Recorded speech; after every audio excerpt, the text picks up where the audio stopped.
Hello guys, welcome to my YouTube channel. जी हाँ दोस्तों, 16 तारीख को आपकी मैथमेटिक्स की बोर्ड की परीक्षा और आज का जो ये वीडियो है ये आप सबों के लिए ये सारे क्वेश्चन वो क्वेश्चन है जो कि बोर्ड परीक्षा में 16 तारीख को पूछे जाने के 90% चांसेस है। तो वीडियो को अंत तक जरूर देखिए और इस वीडियो को शेयर कीजिएगा अपने दोस्तों में।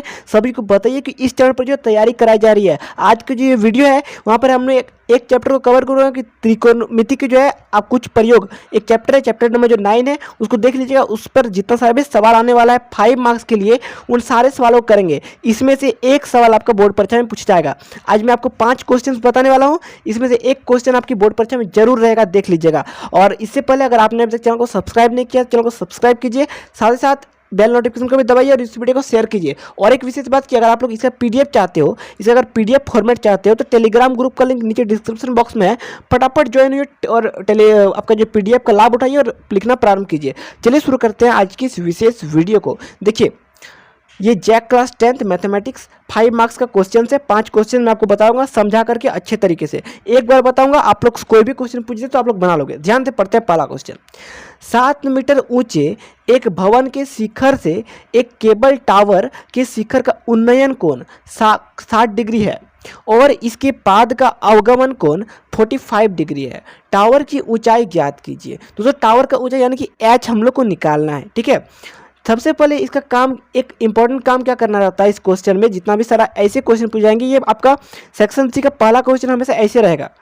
तो इसमें पहला काम करना क्या है, सबसे पहले आपको फिगर ड्रॉ करना है। ये फिगर जो है वो मोस्ट इंपॉर्टेंट है। तो देखिए, क्वेश्चन के अनुसार हम लोग फिगर ड्रॉ करते हैं।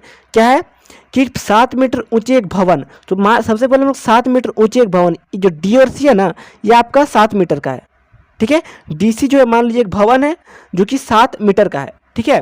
तो वहाँ पर मैंने कर दिया है, आगे पढ़ते हैं। उसका जो एक केबल टावर के शिखर का उन्नयन कोण 60 डिग्री है। अब इसके ऊपर जो एक टावर लगा हुआ है, ठीक है। अब उसको उन्नयन कोण भैया कितना डिग्री है, उन्नयन कोण यानी कि नीचे की ओर 60 डिग्री, ठीक है। आगे पढ़ते हैं। और इसके पाद का अवगमन कोण यानी कि इसका मतलब होता है दोस्तों ये निचले भाग, ठीक है। तो इसका अवगमन कोण कितना है, 45 डिग्री। तो ये 45 डिग्री में झुका हुआ है, देख सकते हैं, ठीक है। ध्यान से पढ़ते हैं, क्वेश्चन के अनुसार ये आंसर है। आगे देखते हैं। तब टावर की ऊंचाई ज्ञात करना है, यानी कि हम लोग टावर की ऊंचाई यानी कि डी ई का वैल्यू ज्ञात करना है। कैसे ज्ञात करेंगे, फिगर बनाए, यानी कि आधा क्वेश्चन 50% क्वेश्चन सॉल्व, यही सॉल्व हो गया है। अब कुछ नहीं करना है, ध्यान से देखते हैं क्या करना है। अब देखिए, हम लोग क्या करेंगे, इस फिगर में जहाँ जहाँ जो भी चीज़ आपको दिख रहा है उसको लिख देंगे। जैसे कि मान लीजिए आपको गाय के बारे में लिखा जाता है तो गाय बछड़ा देती है, गाय का 4 गो पैर होता है, गाय वाइट रंग का रहता है, ब्लैक रंग का, इस प्रकार लिखते हो ना। बस उसी प्रकार से यहाँ जो फिगर है इसके बारे में आपको यहाँ पर वर्णन कर देना है। क्या वर्णन करना है, ध्यान से देखते हैं। लेट अस सपोज हम लोग मानेंगे कि डी सी जो है वो एक भवन है जिसका ऊंचाई 7 सेंटीमीटर है। सिंपली वही मैंने लिखा हूँ, height of building A B बराबर 7 मीटर, सॉरी सेंटीमीटर नहीं मीटर। अब देखिए, इधर मान लीजिए 7 सेंटीमीटर होगा, इधर 7 मीटर होगा, तो इधर भी तो 7 मीटर ही होगा ना भैया, तो इधर भी 7 मीटर, ठीक है। यानी कि C D equal to A B equal to 7 metre. अब देखिए, टावर का हाइट निकालने के लिए हम लोग ई सी माइनस डी सी कर सकते हैं, D C plus E D कर सकते हैं क्या। अगर मान लीजिए हमको टावर का ऊंचाई ज्ञात करना है, ठीक है, तो टावर ई सी मान लीजिए टावर है, तो टावर का ऊंचाई ज्ञात करते हैं। सॉरी, ईडी टावर नहीं है, टावर मतलब यहाँ से लेके ऊपर तक, सी से लेके ई तक, ये पूरा टावर है, ठीक है। तो इसको ज्ञात करने के लिए हम लोग क्या ये लिख सकते हैं, D C plus E D, बिल्कुल लिख सकते हैं, वही चीज़ मैंने यहाँ पर लिखा है। और ऑल्सो जो है ए डी, देखिए ए डी कहाँ है आपका, ध्यान से देखते हैं, A D equal to B C, ये भी रहेगा सेम टू सेम। अब आगे देखिए, अब त्रिभुज ए ई डी में ए ई डी, कहाँ ए डी भैया खोजते हैं, ए ई डी, ये आपका ट्रायंगल हो गया है, ट्रायंगल पर ध्यान देते हैं। टेन थीटा का दोस्तों फॉर्मूला क्या होता है, पी बी, साइन थीटा का P H P by H, cos theta का P H B by H, और टेन थीटा का P B P by B. P मतलब परपेंडिकुलर, बी मतलब बेस, और एच मतलब हाइपोटेनियस। अब देखते हैं, तो टेन थीटा इक्वल टू क्या हम लोग परपेंडिकुलर बाई बेस लिख सकते हैं, यानी कि पी बाई बी। अब परपेंडिकुलर भैया यहाँ क्या है, इस ट्रायंगल में ध्यान देते हैं। परपेंडिकुलर यानी कि क्या, 90 डिग्री वाला एंगल, परपेंडिकुलर ईडी है, तो ईडी ऊपर में मैंने लिख दिया, ठीक है। अब बेस क्या है, एडी है, तो और एडी को हम लोग क्या बीसी लिख सकते हैं, बिल्कुल लिख सकते हैं। तो ये BC, ED by BC, ED by BC, लिख दिया। अब अब थीटा का एंगल कितना है 60 डिग्री। इस ट्रायंगल में देखिए थीटा का एंगल कितना है 60 डिग्री है कि नहीं है, बिल्कुल है। तो tan 60 डिग्री का वैल्यू कितना होता है √3 होता है। बस √3 इक्वल टू ED/BC। बस इतना समझ में आ गया ना। आगे पढ़ते हैं। अब क्या करना है क्रॉस मल्टीप्लाई कर देना है। यहाँ क्रॉस मल्टीप्लाई इसको इसके साथ और ये 1 के साथ, तो सिंपली क्या हो जाएगा ED बराबर BC √3। इसको इक्वेशन हम लोग 1 लेंगे, इसको इक्वेशन क्या लेंगे 1। अब देखिए अब त्रिभुज ADC में ADC इस ट्रायंगल में देखते हैं, ठीक है, क्योंकि हमको इसका हाइट जब निकालना है तो इसके बारे में भी सोचना पड़ेगा और इसके बारे में भी सोचना पड़ेगा। तो इस ट्रायंगल का काम खत्म के लिए ये काम खत्म हो गया। अब इसका बारी आया। आगे देखते हैं ADC में। अब थीटा का एंगल कितना है इसमें, इस ट्रायंगल में थीटा का एंगल कितना है 45 डिग्री है ना। तो बस tan 45 डिग्री, बस P वहाँ पर कितना था देख लीजिएगा, CD है और B बराबर AD, तो CD/AD। अब देखिए CD का जो है आपका वैल्यू दिया हुआ है पहले ही, जो आपका भवन की जो ऊंचाई है वो 7 मीटर। भवन इक्वल टू DC, इधर दोनों बराबर होगा तो 7 मीटर। तो भवन की जो ऊंचाई वो दिया हुआ है पहले ही, यानी कि 7 लिख दिया मैंने। tan 45 डिग्री वाली कितना होता है 1 होता है, 1 लिख दिया यहाँ देखिए 1। अब देखिए इसको फिर क्रॉस मल्टीप्लाई करेंगे तो BC का जो वैल्यू है वो 7 मीटर आएगा। अब देखिए जब BC का वैल्यू यहाँ पर 7 मीटर आ गया तो क्या गाइस, क्या हम लोग इस BC का वैल्यू को, ध्यान से देखिएगा, क्या इस BC का वैल्यू को हम लोग इक्वेशन 1 में पुट कर सकते हैं इस BC के जगह में, बिल्कुल पुट कर सकते हैं, ठीक है। आगे देखते हैं। अरे यार स्क्रीनशॉट लिया गया, कोई दिक्कत नहीं है, चलो ठीक है। हाँ तो यहाँ पर बिल्कुल ले सकते हैं। अब देखिए हम लोग क्या करेंगे, सिंपली उस वैल्यू को यहाँ पर पुट कर देंगे। जब पुट करेंगे 7 मीटर को जब हम लोग यहाँ पुट करेंगे तो क्या होगा, ED का वैल्यू 7 इंटू √3 का वैल्यू होता है 1.73, ठीक है। तो √3 से मल्टीप्लाई करेंगे तो 7 इंटू इतना करेंगे तो 12.11।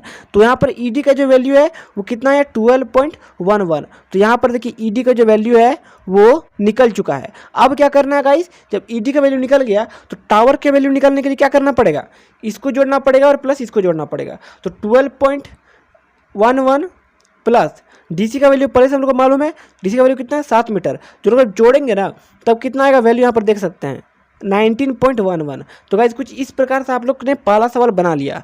बस इस प्रकार से लोग प्रैक्टिस कीजिए, आराम से आपका अच्छा नंबर आएगा। ये क्वेश्चन बहुत ज़्यादा इंपॉर्टेंट है, एग्जाम में बहुत ज़्यादा चांसेस है आने का। एक बार देख लीजिएगा और शेयर कर दीजिए इस वीडियो को, ठीक है। चैनल को सब्सक्राइब रखिए ताकि अगला वीडियो में जब भी डालूँ आपको जो नोटिफिकेशन मिल जाए। हर एक क्वेश्चन को मैं बताने वाला हूँ आज का दिन में। अगला क्वेश्चन देखते हैं।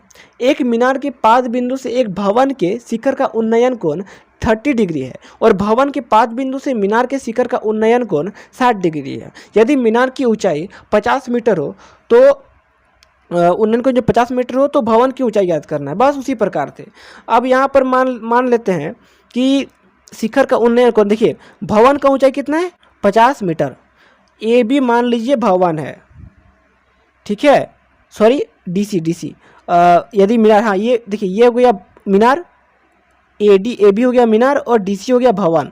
अब देखिए ध्यान से देख लिए, ये हो गया भवन और ये हो गया मीनार। फिगर ड्रॉ मैंने कर लिया है, ऐसे आपको भी ड्रॉ करना है। क्या बोल रहा है कि मीनार की ऊंचाई 50 मीटर, लिख दिया 50 मीटर। भवन का ऊंचाई ज्ञात करना है, मतलब उसमें कुछ नहीं लिखना है, उसमें मैंने कुछ नहीं लिखा हूँ। अब देखिए अब बोला है कि इसका उन्नयन कोण कितना है 60 डिग्री, ठीक है, मीनार का, और इसका भवन का 30 डिग्री। अब आपको देखिए मैं एक बार बताता हूँ, सिंपली इस त्रिभुज में काम करना है और इस त्रिभुज में काम करना है, दोनों में से काम करके इसका वैल्यू निकालना है। निकल जाएगा आराम से, देख लीजिएगा कैसे निकलेगा।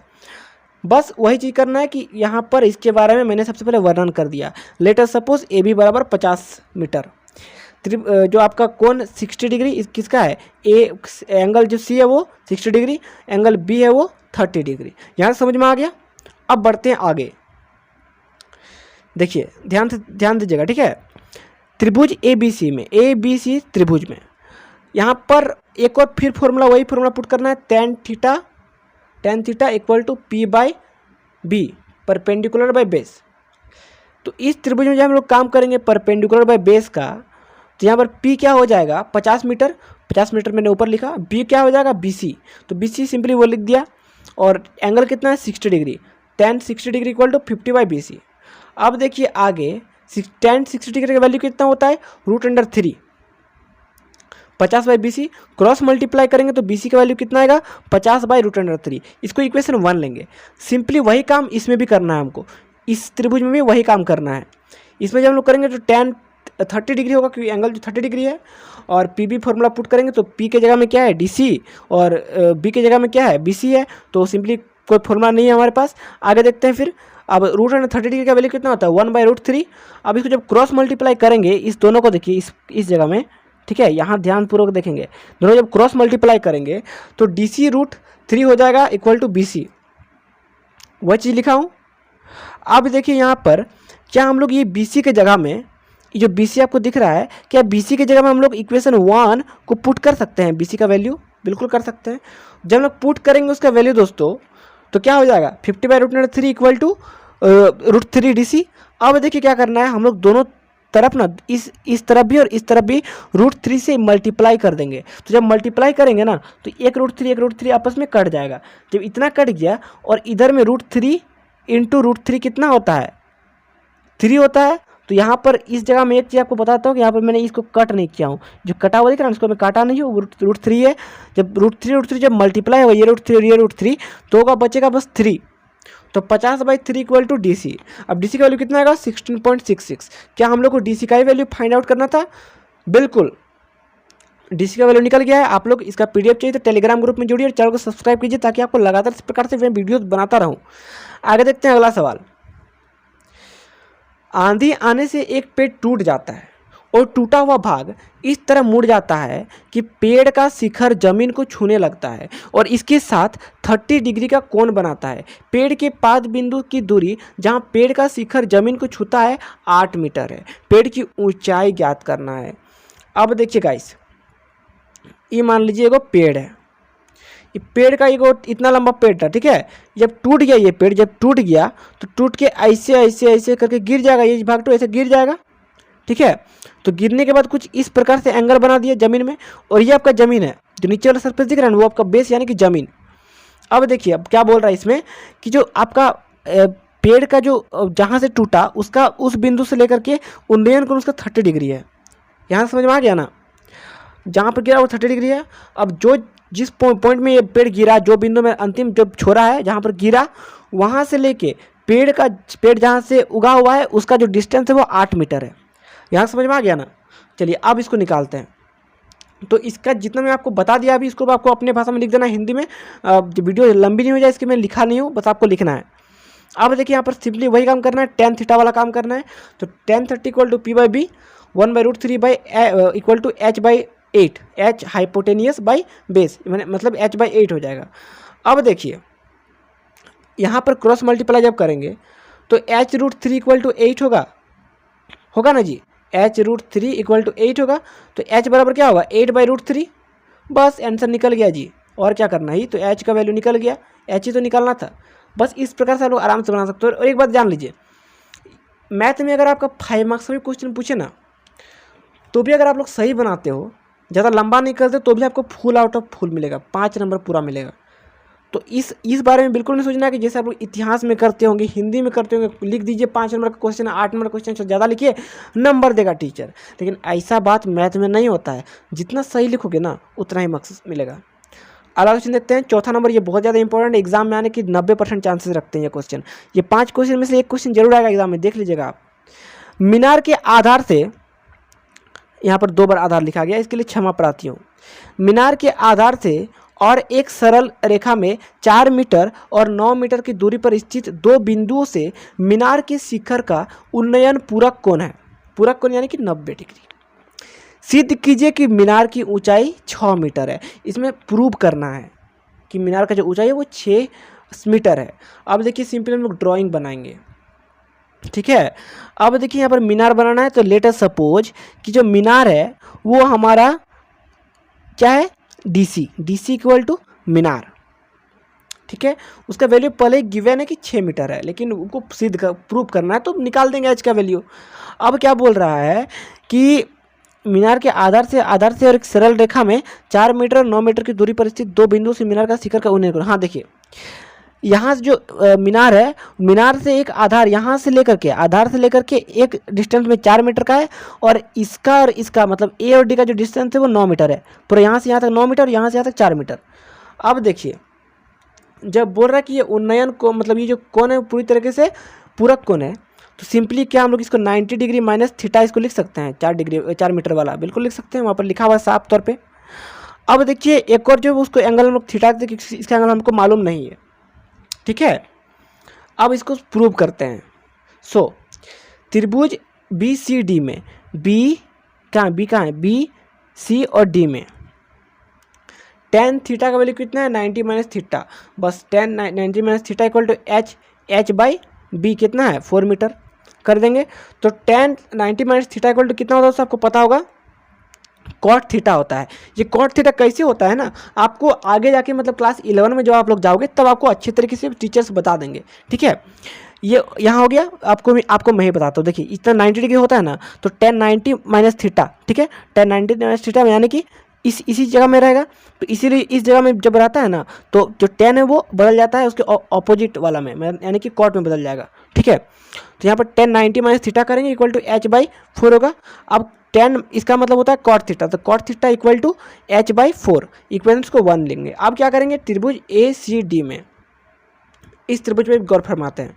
जब त्रिभुज ए सी डी का बात करेंगे तो उसमें tan theta equal to h/9 रहेगा, क्योंकि 9 मीटर है आपका बेस। अब समीकरण 1 और 2 को हम लोग सिंपली गुना कर देंगे, इस दोनों समीकरण को गुना कर देंगे आपस में। तो जब मल्टीप्लाई करेंगे ना तो tan theta into cot theta दोनों को मल्टीप्लाई करेंगे, और इधर h/4 इंटू h/9 मल्टीप्लाई करेंगे तो क्या हो जाएगा, tan theta into cot theta क्या होता है, 1 होता है, h से h मल्टीप्लाई होगा तो h स्क्वायर, 4 इंटू 9 मल्टीप्लाई होगा तो 9 चौका 36 होता है, 36 लिख दिया मैंने। क्रॉस मल्टीप्लाई जब करेंगे 36 को 1 के साथ तो 36 इक्वल टू एच स्क्वायर। अब h इक्वल टू हम लोग क्या रूट अंडर 36 लिख सकते हैं। अब रूट अंडर 36 क्या हम लोग 6 लिख सकते हैं। तो आ गया, प्रूव हो गया ना जी, देखिए प्रूव हो गया। बस वही चीज़ आपको करना है, आसान क्वेश्चन से यार, आराम से देखिए, आराम से प्रैक्टिस कीजिए, कोई टेंशन वाली बात नहीं है, बहुत टाइम आपके पास अभी। अगला क्वेश्चन देखते हैं दोस्तों। ये क्वेश्चन मैं आप सबों के लिए बढ़ाने दे रहा हूँ, ठीक है। ये क्वेश्चन आपको खुद सॉल्व करना है, 4 मैंने आपको बता दिया, एक क्वेश्चन आपको खुद सॉल्व करना है, बट आपको मैं इसका सॉल्यूशन दिखा देता हूँ, आपको खुद समझना है, ठीक है। एक समतल जमीन पर खड़ी मीनार की छाया उस स्थिति में 40 मीटर अधिक लंबी हो जाती है, जबकि सूर्य का उन्नतास 60 से घटकर 30 डिग्री हो जाता है। मतलब सूर्य का जो प्रकाश रहता है ना वो आपका कुछ एंगल में पहले गमन करता है, इस एंगल में दे रहा है, अब ये घट करके हो गया 45 डिग्री 30 डिग्री, ठीक है। मीनार की ऊंचाई याद करना है, तो यहाँ बस वही क्वेश्चन है, देख सकते हैं, बस वही चीज़ मैं किया हूँ। तो हाइट ऑफ द मीनार देखिए, यहाँ मान लीजिए पहले इस जगह में था 60 डिग्री में, अब घट करके 30 डिग्री का एंगल हो गया। तो अब मीनार का हाइट कितना है, h मीटर। लेट सपोज त्रिभुज ए बी सी में A B by B C होगा, पी बी tan थीटा का फॉर्मूला। ए बी का वैल्यू कितना है h, और बी सी कुछ नहीं लिखा हुआ है, tan थीटा का वैल्यू कितना है 60 डिग्री। वही काम करना है, आंसर निकल जाएगा h/√3। इसको इक्वेशन 1 लेंगे। आगे त्रिभुज ए बी डी में tan 30 degree equal to A B by B D. तो ए बी का इक्वल टू h, और क्या हम लोग बी डी को B C plus C D लिख सकते हैं, B C plus C D बिल्कुल लिख सकते हैं, अवश्य लिख सकते हैं। और सी डी का वैल्यू कितना है 40 मीटर, तो 40 मीटर मैंने लिख दिया। अब क्या करेंगे, इसको क्या हम लोग tan 30 डिग्री को 1/√3 लिख सकते हैं, बिल्कुल लिख सकते हैं। h/BC वही चीज़ लिख दिया मैंने। अब क्रॉस मल्टीप्लाई किए मैंने इसे यहाँ पर। अब देखिए, अब हम लोग BC का जो वैल्यू है, इस जगह से BC का वैल्यू हम लोग यहाँ पर पुट करेंगे। BC देखिए, यहाँ BC दिख रहा है, इसमें पुट करेंगे। जब पुट करेंगे तो क्या हो जाएगा, h/√3 equal to h√3 minus 40। अब यहाँ पर देखिए √3 जब हो गया तो ये वाला साइड टर्म को मैंने उधर लाया माइनस के टर्म में। अब इसको जब फर्दर सॉल्व करेंगे तो नीचे में डिनोमिनेटर में √3 आएगा, फिर इसको कैलकुलेट करेंगे तो इतना आएगा। आगे देखते हैं 2h, यहाँ पर मैंने कॉमन लिया है, h कॉमन मतलब 3h माइनस h है, तो यहाँ पर मान लीजिए हम लोग h कॉमन लेते हैं, ठीक है। तो h कॉमन लेंगे तो क्या हो जाएगा 2h माइनस 1 होगा, बस वही चीज़, ठीक है। तो वही चीज़ मैंने लिखा हूँ। आगे देखते हैं, सिंपली फिर सॉल्व किया, फर्दर सॉल्व, और जब जैसे हम इसको सॉल्व करेंगे दोस्तों तो √3 जो ऊपर जाएगा, ठीक है। और सॉरी, यहाँ पर एक चीज़ देखिए, एक चीज़ यहाँ पर मिस्टेक हो रही है हमारे सामने, इसके लिए मैं सॉरी बोलता हूँ आप लोगों को कि 3h माइनस h को जो मैंने कॉमन लिया उसको कॉमन नहीं लेना था, उसको कॉमन नहीं लेना था। 3h में 3 गो h में 1 गो h माइनस करेंगे, 3 गो h में 1 गो h माइनस करेंगे तो कितना होगा 2 गो h बचेगा। वही चीज़ 2h equal to root under 40 root under 3 ऊपर जाएगा तो 40 रूट अंडर 3 आ गया। अब देखिए h इक्वल टू क्या, हम लोग इसको 2 जब इसको डिवाइड करेंगे तो 20 रूट अंडर 3 लिख सकते हैं बिल्कुल। और यहाँ पर रूट अंडर 3 का आप लोग वैल्यू लिख सकते हो, मल्टीप्लाई कर सकते हो। तो आंसर कितना आएगा 34.60 मीटर। तो गाइस आज जो है हमने 5 जो है टोटल सवाल कंप्लीट कर दिए फाइनली। थक गया हूँ यार। अब देखिए अगला वीडियो बहुत जल्द आएगा, चैप्टर 13 पर बनाऊंगा, जो शंकु रहता है आपका उसको लेकर के, ठीक है। जो भी है मैं 13 चैप्टर को लेकर के कुछ देर में या फिर 1-2 घंटे में अपलोड करूंगा। बस चैनल को सब्सक्राइब रखना है और वीडियो को शेयर कीजिए अपने दोस्तों में। व्यूज़ ज़्यादा आते हैं दोस्तों तो अच्छा लगता है थोड़ा, और आप सबके लिए मैथ करने के लिए अग्रसर हूँ। मिलते हैं नए वीडियो, तब तक के लिए बाय एंड टेक केयर। इस जितना भी क्वेश्चन होता है आपको अच्छे तरह से पढ़ लेना, एग्जाम में आपको क्वेश्चन नहीं छूटेगा, टेंशन नहीं लेना, 5 नंबर आ जाएगा। बाय एंड टेक केयर दोस्तों।